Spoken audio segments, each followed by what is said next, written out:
So some history.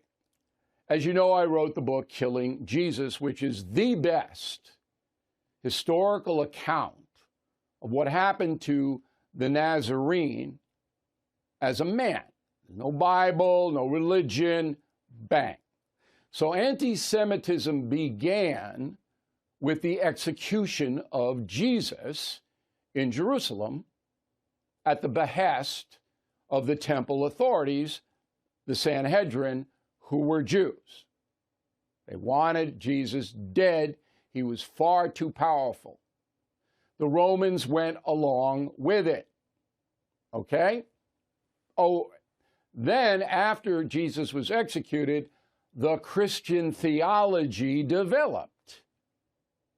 Now, millions of Jews became Christian, but not all.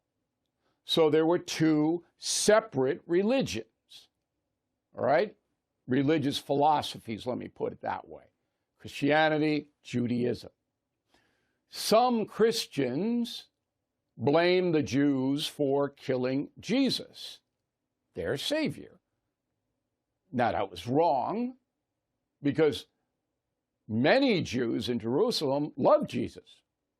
Palm Sunday actually happened, where he was greeted, thousands of people. Okay. Then European society develops after the fall of Rome into medieval times. Stay with me here, okay? I can see your eyes glaze over. In Europe, it was a sin for Christians to lend money with interest. You can lend money, but no interest. The Jewish religion, there was no prohibition. So some Jews became money lenders with interest. And if you couldn't pay the interest back, the merchant seized your land. That put the Jews in a hated class. That extends to this day. All right. Those are the two drivers of historical anti-Semitism. Enter the USA. So the people from Europe migrating to America take their prejudices with them. And they're handed down and handed down and handed down. Now, I grew up in Levittown. Christians, Jews lived side by side. There wasn't really any anti-Semitism. We all played baseball and football and basketball together. You know, it was a different culture.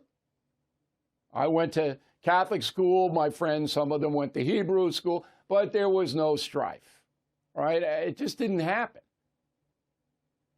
So in other parts of the country where we weren't living in that close proximity, anti-Semitism took root. And that's what you see today. Then the political component comes in when Israel is mandated by the UN in 1948 after the Holocaust as a country. Problem was, Arabs and Muslims were already living side by side with Jews in the area they call Palestine. Jews were there, but the Muslims and the Arabs were there too. Clash, clash, clash, clash, clash, all day long. And that brings us up to today, where the far left sympathizes with the Arabs and believes that Israel is a fascist nation. Some of that, most of that, probably is anti-Semitism.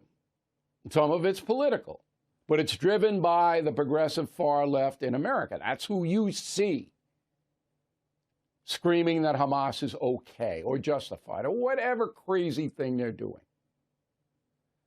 But if you do that again, if you think that terrorist groups have the right to slaughter Jewish civilians, you are anti-Semitic. You are a hater. And that's the memo.